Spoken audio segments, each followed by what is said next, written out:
Hey guys, how's it going? As a lot of you may know, I took a quite long hiatus from YouTube, all social media really, and I was gone for almost 5 years. Burnout, mental breakdown, you know the drill. But I was still reading quite a bit during that time. I looked it up the other day and I read about 215 books. So there's obviously a lot of books that I never got a chance to talk about. So I thought it'd be really fun to pick 5 books that I really loved and wanted to rave about, and 5 books that I hated and need to rant about, and do 5 rants, 5 raves for the 5 years I was gone. Isn't that fun? You know, it did sound like a good idea. If you can't tell from how vibrant my hair was in that other clip, and the fact that I was wearing a sweater, that was filmed months ago. I've been trying to film the 5 raves, and I'm just not happy with how the video's turning out. I think it would be more fun if it was like a vlog, maybe like revisiting some of them, or I don't know, I just need to take it a different direction. Haven't quite decided. But I still really had a lot of fun filming this video, and I don't want to just scrap it. I'm not giving up on the other half of the video. I'll still talk about the 5 best books eventually. I just don't really know what I want to do with it yet. So for now, you can enjoy this video of me getting angry and ranting. Here are the 5 worst books that I read during my 5-year hiatus. I don't have a plan, it might be a little bit unhinged, I just want to have a legitimate rant. I also think that in this one specifically, I'm probably going to spoil some things for some of the books. I'll give you warning ahead of time and I'll like put timestamps and something up on the screen and stuff when we get to those points. But like I said, I don't really want to have a plan, I just want to rant and ramble and we'll see what happens. First up is On a Beam of Light by Brewer. This is the second book in the K-Pax trilogy. This book is all 3 books in one, but the second book specifically, I hated. In the first book, we're introduced to a man named Prot who is brought into a mental institution because he claims that he is an alien from the planet K-Pax, but they can't find any records of him ever existing. He has some abilities that humans normally don't have, like he can see certain frequencies of light that are supposed to be impossible for the human eye to detect. His knowledge of space travel and light travel and all of this stuff is like super advanced. There's scientists that are now coming to him for questions. Like, his story checks out, except for the fact that it's obviously impossible. So as you're following the story, you're kind of supposed to question, is he really delusional or is this all real? And we are following it from the perspective of Dr. Brewer. Wait, isn't that the author's name? Yup. We'll get into it. We're following the doctor who is trying to cure him and basically seeing from his perspective everything that's going on, all of this evidence that isn't making sense. And we're also seeing that Prot is going around and curing many of the other patients who have been long-term patients in this facility that the doctor hasn't been able to get a breakthrough on. Like, it's a lot of strange little things. I will say, the first book I really enjoyed. The movie adaptation I think I like better than the book. I would recommend the movie. The book, maybe. The second book, no. I am going to end up spoiling some of the first book while I'm ranting about the second, so I'll keep things vague on the plot for now, but I'll let you know when I'm about to start spoiling. I will say off the bat, this is a book about mental health that was written in, I think, 1995, somewhere around there. So a lot of the things are very ignorant, but in the first book, I feel like it's done okay. Like, some things are a bit iffy, but you can tell that there's good intentions there. For the time, it's pretty okay. In the second book, we take a giant step back. A big part of this is how useless the doctor is in so many ways. Like, he does not speak to his patients. He does not listen to his patients. And then when somebody does and ends up having all of these breakthroughs with them, he's like, oh my gosh, are they an alien because he just spoke to an autistic man? How could he do that? By speaking to him, you dumbass. All autistic people are savants, apparently, and they live in their own world and are completely incapable of communicating with anybody normal. Which is very 90s. I feel like everybody saw Rain Man and they thought, oh, that's autism. Nothing else. Simply stated, autists are missing part of the brain function that makes a person a soulful human being, someone who can relate to other people. Although often able to perform extraordinary feats, they appear to do so entirely mechanically, without any feel for what they have accomplished. The ability of the autist to concentrate on whatever it is that occupies his or her thoughts is astonishing, and typically to the exclusion of everything else. There are exceptions, of course, and some are able to hold jobs and learn to function to some extent in society. Most, however, live in worlds of their own. It's like he's trying to get more medical with it, while having no fucking clue what he's talking about.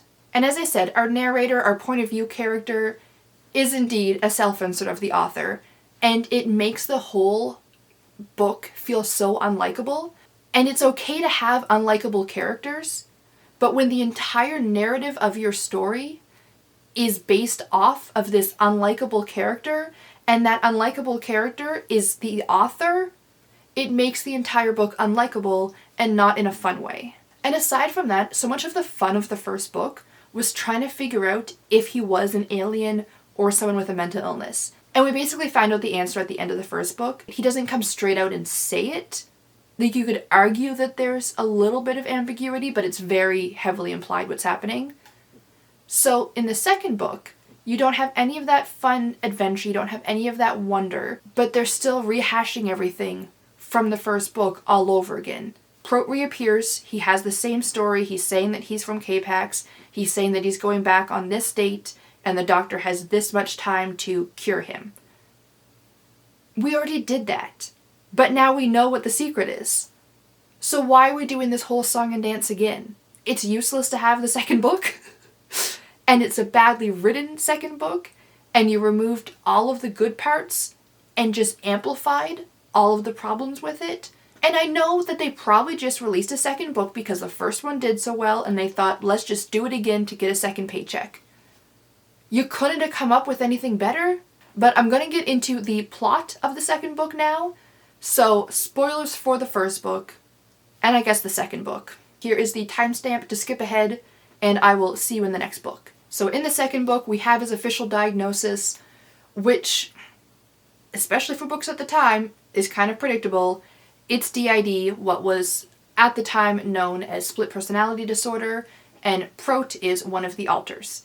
And the host is in a catatonic state, so when that alter leaves, the body goes catatonic, etc. His ability to see weird lights isn't really explained. It's just it's a rare thing that can happen, but it can happen, so I guess it's just fine. Just a coincidence. His ability to cure people is just because he's a good communicator. And his explanation for why he knows all of these space things is that his father was really obsessed with space and was always teaching him all these things. But I just feel like looking through a telescope in the backyard with your father would not give you a better view of far, far distant planets than like friggin' NASA knows about. And I will say, as far as depictions of DID in that time period go, this is not that bad. You know, it's not that one personality is a horrible monster that comes out and can't be controlled. It's not an excuse for the character to do these horrible things and blame it on a mental illness. But it is authentic in the way that it is a trauma response. It is the brain trying to protect itself. It is a defense mechanism. But it's still not done particularly well. The host's name is Rob. He's had a lot of trauma throughout his life, a lot of abuse, etc. Prot mentions that he first visited Earth when he was, I think, like 9 years old or something like that. And we learned that when Rob was 9 years old, his father died, I think it was some sort of tragic work accident, something like that. And in Prot's original story in the first book, we learn that he has come to Earth a handful of other times, according to him. And then we're looking at Rob's life story, and you're kind of following what traumatic events happened at each time where he needed Prot to come in and handle things for him. So once they figure out it's DID, they're trying to call the host forward, Rob, and have him explain what happened, what's going on. It feels like it's just unnecessarily dumping trauma on this poor man. Like, I don't know, you don't need to write an entire book of, hey, it's the first book again, but now instead of quirky little stories, it's just going to be traumatizing this man. Especially because it's the second book. At this point, we know this character. We have a connection to this character.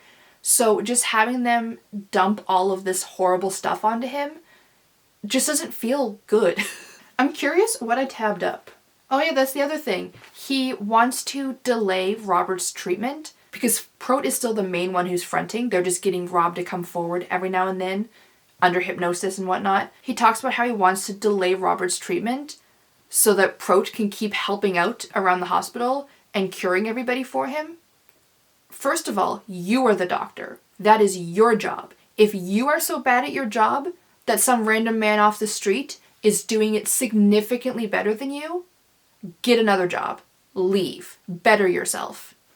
That is a reoccurring theme, though, them taking advantage of the patients. And it's very much in the way of, like, we don't allow mentally ill people to exist in society. They're shutting them away in these hospitals. They're ignoring them. They're not actually trying to help them. They're just trying to control them and get them out of sight. They still expect them to bend over backwards to help society when that society is excluding them from life in general. Over the past few years, Flynn had received a number of prestigious awards for his discoveries of several previously unknown worlds, including Knoll and Floor and Terpestion, which were all brought to his attention by Prot in 1990.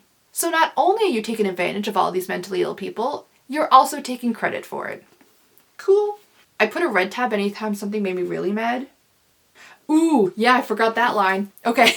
There is a reporter character that is coming to do a story on Prot, and the doctor agrees to let her interview him, but in exchange, she has to tell him anything that she learns about him so that he can help track down his identity, etc. And she's an adult, but she's depicted as being very young, very youthful.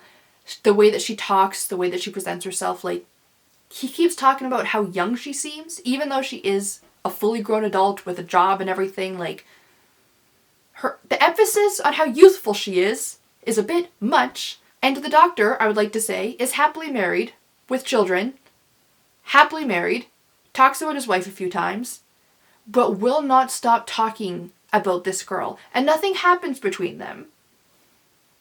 Which is good, I guess, and is probably the author patting themselves on the back, like, yeah, I didn't do anything, though. But there's one line here. This is when he calls her into the office to give her, like, the permission for the interviews and stuff. She abruptly uncoiled and sat facing me like a puppy waiting for a treat. Ew! Ew! Also, you are a doctor. You are at your professional workplace speaking to a fellow professional about your patient. Ew! She does end up getting with Rob, though. And it also feels kind of gross. I think that at first the reporter kind of has a crush on Rob, and the doctor kind of fans those flames a little bit, and then kind of implies to Rob that he should want this girl, this woman. He should try and see if something might happen. It kind of feels like that creepy kind of dad who brings his son to the brothel for his 18th birthday. Even though Rob has expressed multiple times that he's not interested in sex, he has a lot of trauma about sex. It's very explicit that he has a lot of problems with intimacy, even with his own wife. He claims that he's never been intimate with her. In reality, it's because he blocks every instance out. Really, it was another alter taking over to perform those tasks because Rob was so uncomfortable with them. So if you want to help him with that, the solution is therapy. Work through the obvious sexual trauma that he has. Not lock him in the room with the girl. I went back to my office and locked the door with a loud click, leaving them to their own devices, nature to take its course. Ew! Ew! No! He's supposed to be the good guy. He's the protagonist. He's the author's self-insert. I think that's what really bothers me. The author is writing this fully believing that he is the good guy. And I know it was a different time. This was 1995. This book actually, when was the second one written? The second book was written in 2001. Okay, I was 10 years old in 2001. I had more sense than this. I knew better than this at 10 years old, so what the fuck is their excuse? That was fun. The next book I hated was Fool Me Once by Harlan Coben. We're following Maya, a former special ops pilot, and one day she looks at her nanny cam and sees that her 2-year-old daughter is playing with her dad, Maya's husband Joe, even though he was brutally murdered 2 weeks ago. Dun dun dun. I was really intrigued with this. I love questioning reality. I love the trope of not knowing if a character is really dead or not. I love when it sets up the possibility of something paranormal in a mystery. So I really thought I was gonna like this. Unfortunately, I didn't realize that it also had a lot of tropes that I hated. There are certain types of characters that I just really hate reading about, and that is hackers, reporters, and detectives. Because it's so often badly written, it's the author not knowing how to give the characters this information, so they give them this connection, skill set, whatever, to just cheat the system. And this book had all three. Oh, they made one phone call, they pressed one button on their computer, and suddenly they have all of the information that there's no way they possibly could have found out. It's lazy writing, it's not done well. I didn't like any character, I found them all so annoying and unlikable, but not in a fun way. I didn't want to root for anybody, and because I didn't care about anybody, I didn't care about any of the stakes. Like, I couldn't care less whether or not Maya's husband is dead. I couldn't care less who killed him. Maya is so annoying, she's so like, yeah, I'm really tough and I retired from the military or whatever, and I'm good with guns. I can shoot this super cool sniper thing. Like, I don't give a fuck. I'm Canadian. Where I live, unless it's a hunting rifle or you live out in the country, owning a gun makes you a loser. And it's embarrassing that you're bragging about that. Like, at one point, they suspect that she's the one that killed her husband because she was the last one that saw him. And she says, no, it's, these two guys that attacked them while they were on a picnic or something like that. And there's some part of her story they're questioning, I don't remember what anymore. And then they say, well, are you sure that you didn't have the gun, that you didn't shoot your husband? And I think he was shot 2 or 3 times or something. And she's like, no, because if it was me, there's no way that I would have had to shoot him 3 times. So obviously, that's the proof that I didn't kill my husband. And they're like, damn, you are so impressive. You have to be innocent. No one can shoot that good and be a bad guy. What?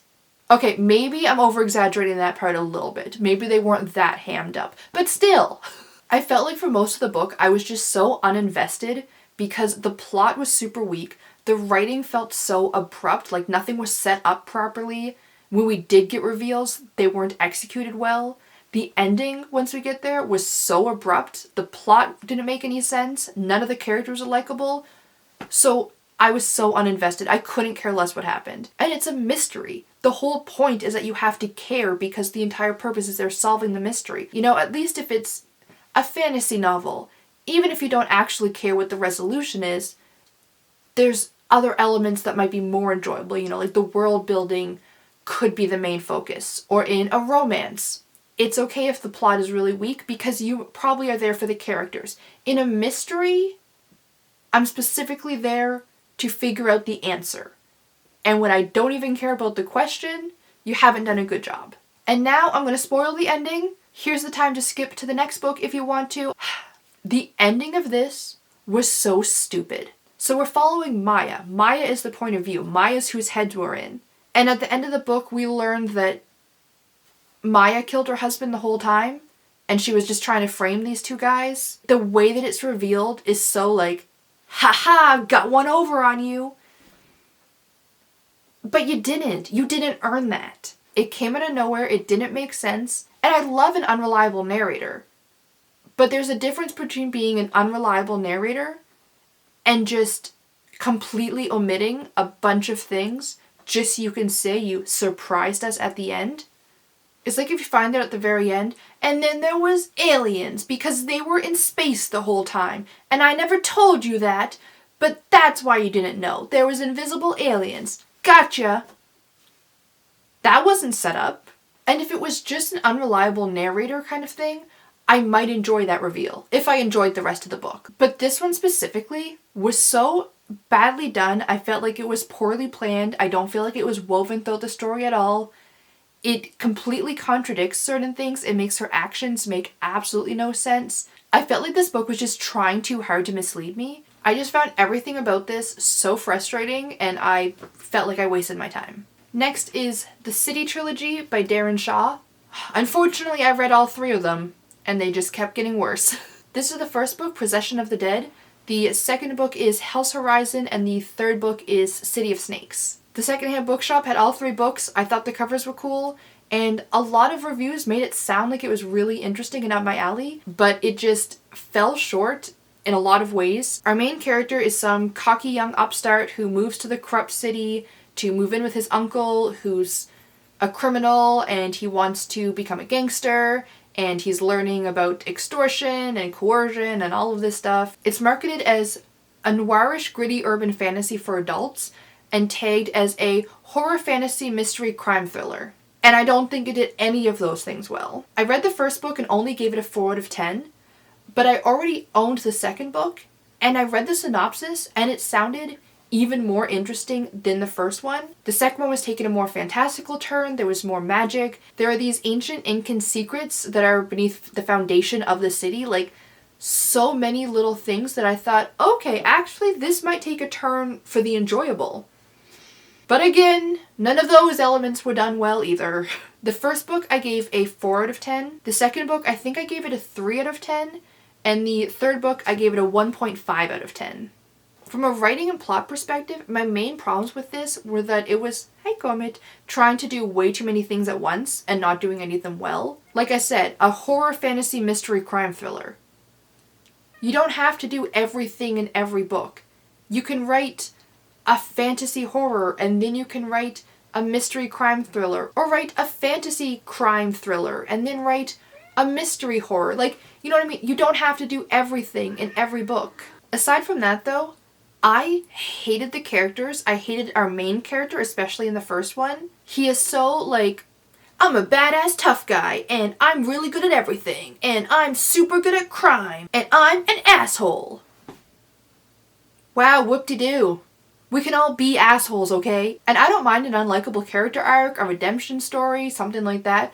No, he was just so annoying and so arrogant about it. Like throughout the whole trilogy, it's like the writing tries to back them up and talk about how cool they are, and it's just kind of ew. At one point, the main character is on a staircase. He's in the bad guy's headquarters building, and he's going up the stairs, and then all of a sudden he bumps into this woman who is clearly not supposed to be there. She's clearly sneaking around, and I think that she has papers or something. I might be conflating 2 scenes in my mind. She might not have the papers at this point.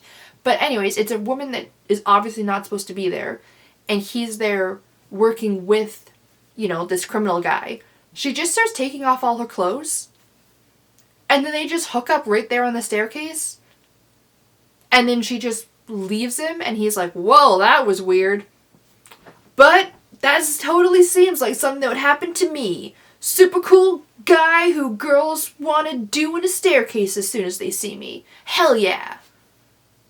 And I feel like instead of all of these cool elements that I really wanted to see, like the Inca stories, and there was this mystical assassin, and there was this immortal character, and there was this, like, so many super cool and fascinating things. There were so many elements. There were so many mini mysteries all threaded throughout that were so fascinating, but none of them were properly explored and none of them were done well. They were all just kind of pushed all together, shoved to the side so we could make room for cocky asshole whatever.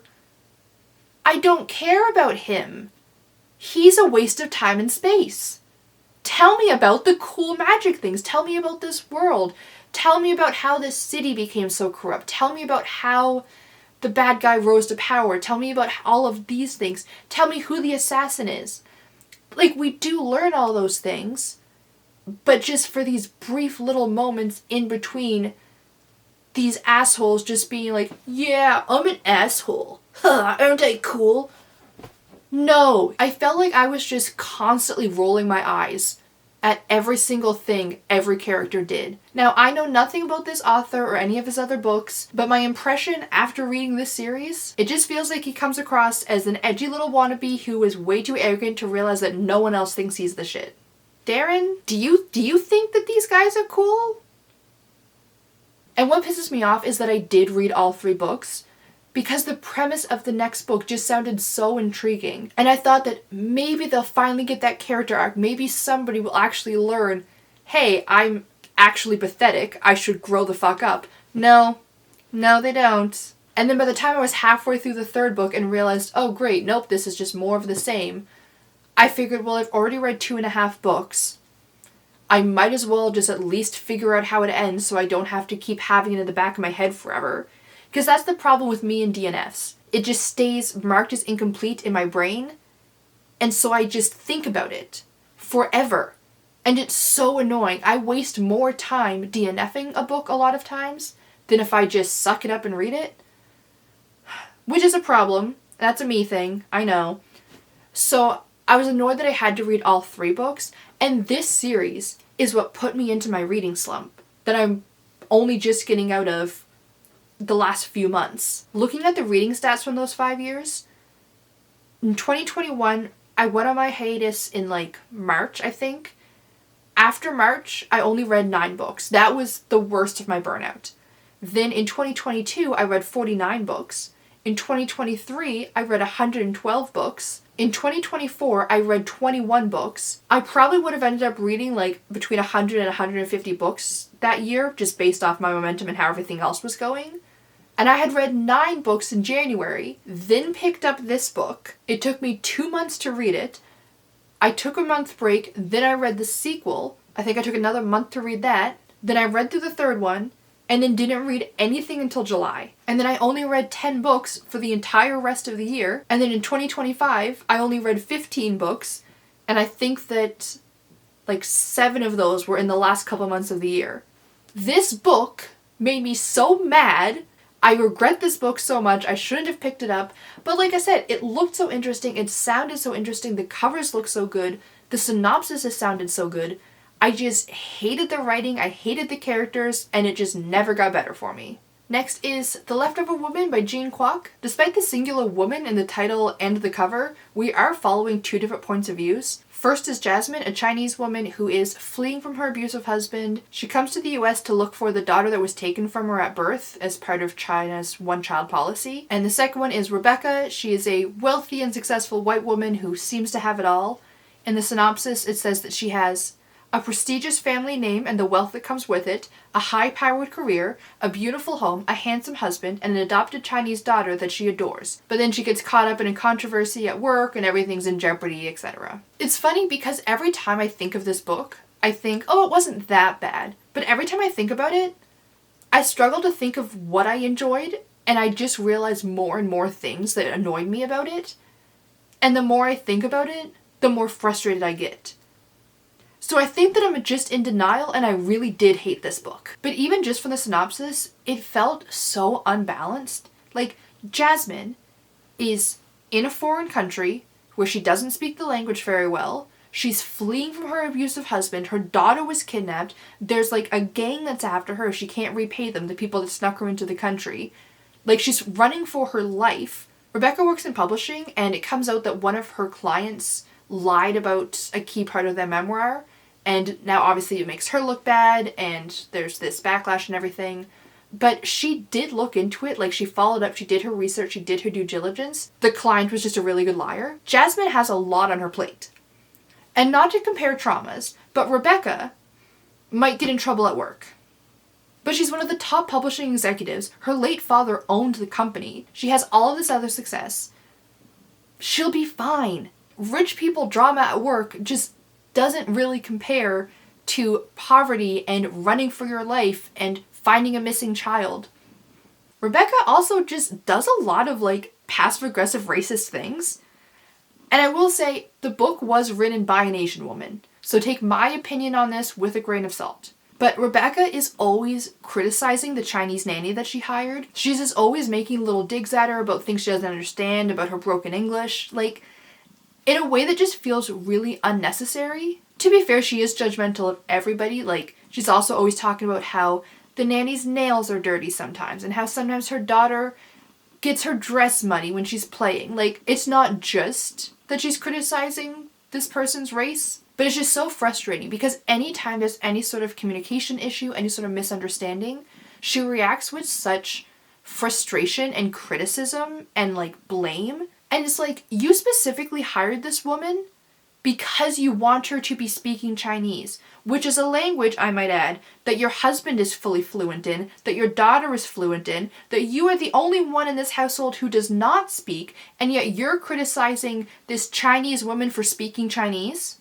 I know that it's a complicated language, but you're rich, you have resources, you're the only one in the household that doesn't speak this language, so maybe instead of criticizing someone else's English, you could step up and learn more than one language. And it's not just Rebecca. I didn't like Jasmine either. I wanted to root for her because she was the character that I felt connected to, that I felt sympathy for.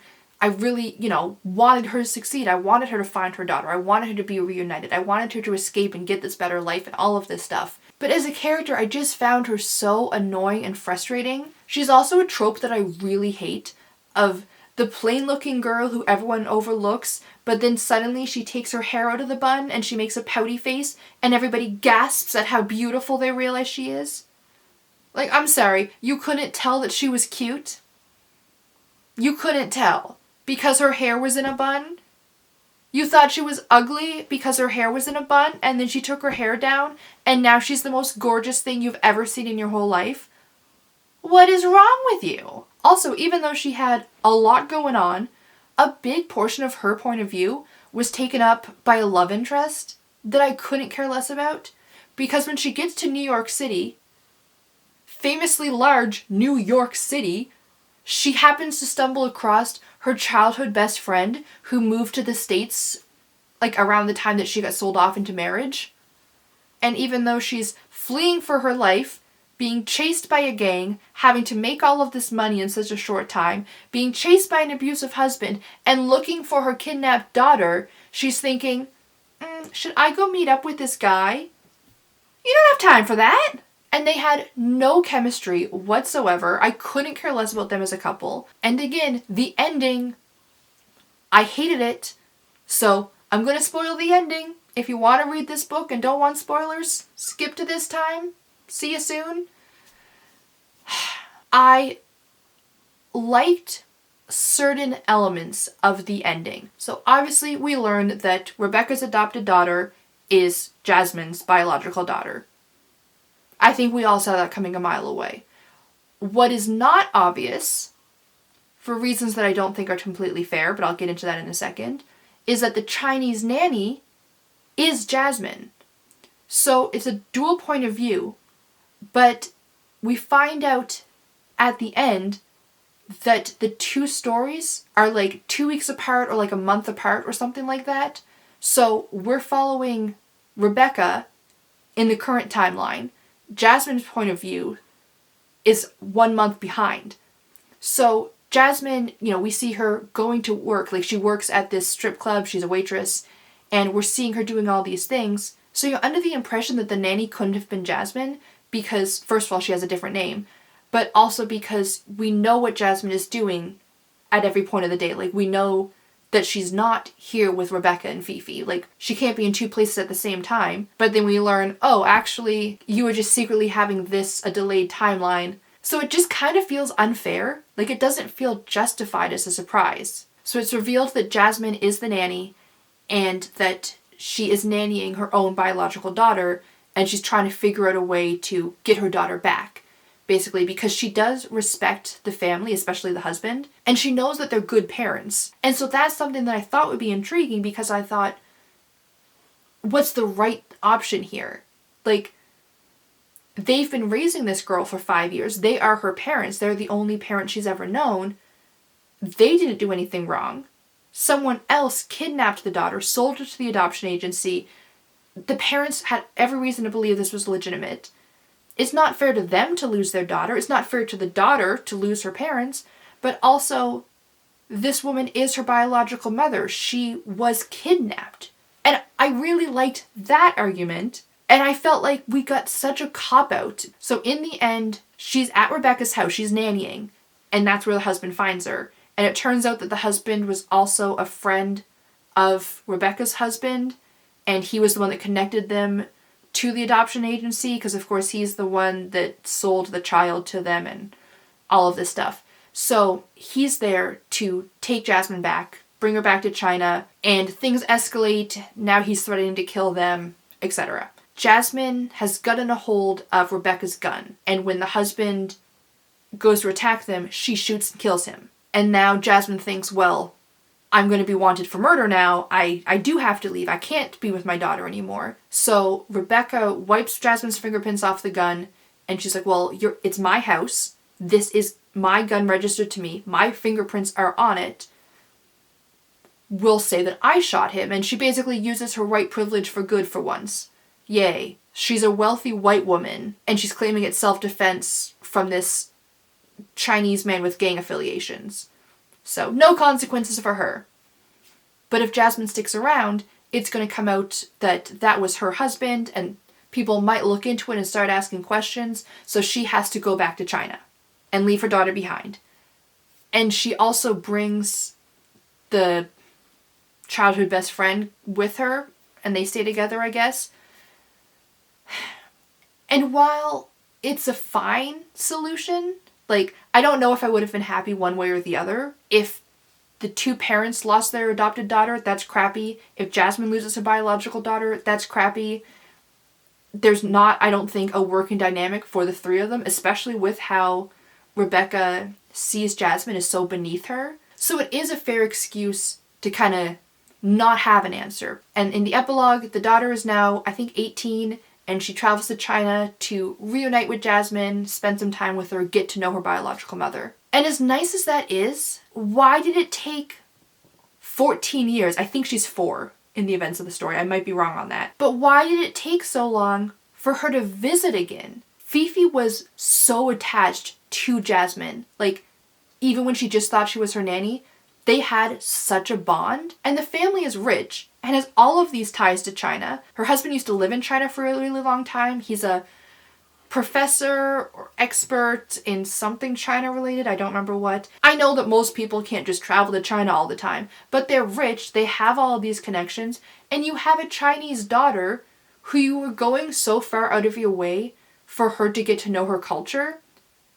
Why wouldn't you travel there when you easily can? And her mother, who misses her like crazy, who you have a bond with, who has a bond with her, you have all of this stuff. Why are you waiting that long? Like, it just seemed so petty. Like, why couldn't Fifi spend a summer here and there in China with Jasmine? Why couldn't they take a family vacation there to get to know her, be involved with the culture and community that they were trying so hard to cultivate?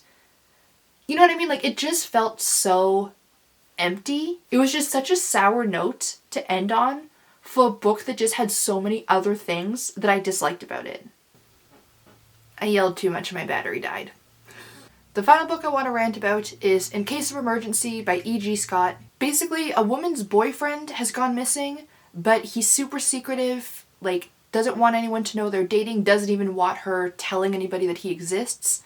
So when he disappears, she doesn't go to the police to report him missing, but then when the police call her to identify a body, she assumes, obviously, it's the missing boyfriend, and is very surprised when she gets there and it's some random woman that she's never met before.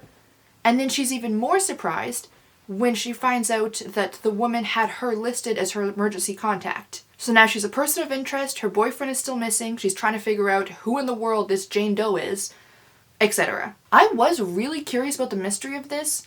Like, that sounds fascinating. I had so many theories. I don't remember what happens. I have no idea. I don't remember the vast majority of the plot.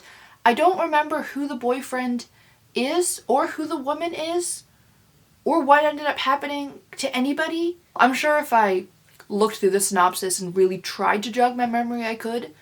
But I didn't enjoy this book enough to go through that effort. The thing that I hated most about this was the main character and how badly written every single character and their interactions were. Wait a second, 2025. This is my reading journal that I was using in 2025. We were told over and over that the female protagonist was highly intelligent, but she made every stupid decision imaginable and just kept thinking about how attractive all the men were, despite half of them being absolute creeps and none of them being anything special. This is the book that... So for my ratings, I break it into 4 sections, rate them on a scale of 1 to 5, then do the average, multiply it by 2, get my rating out of 10. And I always did it on a scale of 1 to 5, And this book is the one that made me realize I should start giving out zeros. Because I realized that that meant the lowest score I could possibly give a book was 2 out of 10. Like, if I rated everything a 1 out of 5, that's 20%. Some books do not deserve 20%. Extremely condescending and unnecessarily arrogant writing style. The tone really rubbed me the wrong way. 0 out of 5. I looked it up, and E.G. Scott is the pen name of an author duo. It's Elizabeth Keenan and Greg Wands. I haven't read any of their individual stuff. I haven't read any more of their duo stuff. No idea about them. But the writing style in this was awful. I wrote in my notes after I finished this, the style/voice felt like a white man who took 2 weeks of karate classes and is now lecturing everyone at the sushi restaurant about the history of samurai when no one asked. And I stand by that. It was so arrogant and self-important and condescending. Our main character used to be like a neurosurgeon or something like that. And then she left her career field for some reason, I don't remember what. And now she practices acupuncture. And there is so much talk of acupuncture and of Eastern medicine. And I usually really enjoy the Eastern medicine and Western medicine debate because I think that both have pros and cons. And that's what I was kind of expecting from this character as somebody who is an expert in both fields. And it's not, it's just some person who's completely clueless telling you all of these things and being really over the top about it. It's never explored deeper, it's never given any time, it's never brought up in a way that advances anything. It's only brought up so that they can lecture really ignorantly. And then the main thing I hated about this were the characters, specifically the main character. She was such an idiot. She was so naive and badly written and made every single mistake. And the thing that annoyed me the most is that we were told over and over and over and over and over again how intelligent she was. She's an expert in all of these fields. Here's all of her credentials. She's so smart. She's so smart. She's the most intelligent woman you've ever seen. Show that on the page then. Show me one moment of basic intelligence from this woman. Because you didn't. She was a clueless and helpless stereotype, and the author simply repeating over and over again that she's smart does nothing to change my mind. And I know that for the sake of a story, sometimes the protagonist has to make a stupid decision. Because the story can't go perfectly according to plan. But she had no redeeming moment, I felt. And every time we were introduced to a male character, she couldn't stop thinking about how attractive he was. And they were never described as attractive. Well, okay. I'll walk that one back. I'm gay. Maybe they were described as attractive, and I just didn't read it that way. Either way, she'd be like at work, working on this client, doing the acupuncture thing, and then this creepy man is walking into the lobby and trying to get in and just being like very strange. And so she goes out to see what's wrong. As a woman, your alarm bells are obviously ringing, and instead she walks in and he's being creepy and he's looking around, and she just thinks, oh my gosh, this handsome man is just suddenly in this employees only area. This intruder is just so handsome. And then he's like standing outside, she sees him in the parking lot, and he's like looking at her car, like the most typical creepy man behavior. And she's like, ooh, he's kind of cute. No woman would be thinking that. And I think that's what made it worse. I knew that a woman was involved with writing this book. And I don't know where the fuck she was. We are constantly thinking about our safety. We are not thinking about, oh, his eyes are such a cute shade of brown. I'm probably not even looking at his eyes. I'm looking at his hands. I'm looking at his pockets. I'm looking for weapons. I'm looking at the exits. I'm looking to see who's around. I'm looking where my phone is. I'm thinking about what's in my pockets. I'm thinking about what I can grab. I'm thinking about who else is in the room with me. I'm thinking about all of these things. I'm not thinking, nice eyebrows. First of all, it doesn't matter how attractive you are or how attractive you think you are. That's not the point. The point is safety. It's not complicated. It's not brain surgery or acupuncture. Those are the two signs of intelligence, you know? And they were so arrogant about it the entire time. Like, that's what makes it frustrating. Because if you're going to have behavior like this, if you're going to have all these questionable moments, you have to question it in the narrative. You have to counter it. You have to have the characters make comments on it. You have to have something to show this is a problem. I'm writing about it as a problem. The fact that it was so arrogantly telling you Yeah, but he's attractive, so it's romantic. It's not. It's not. And this book had such an opportunity to do better.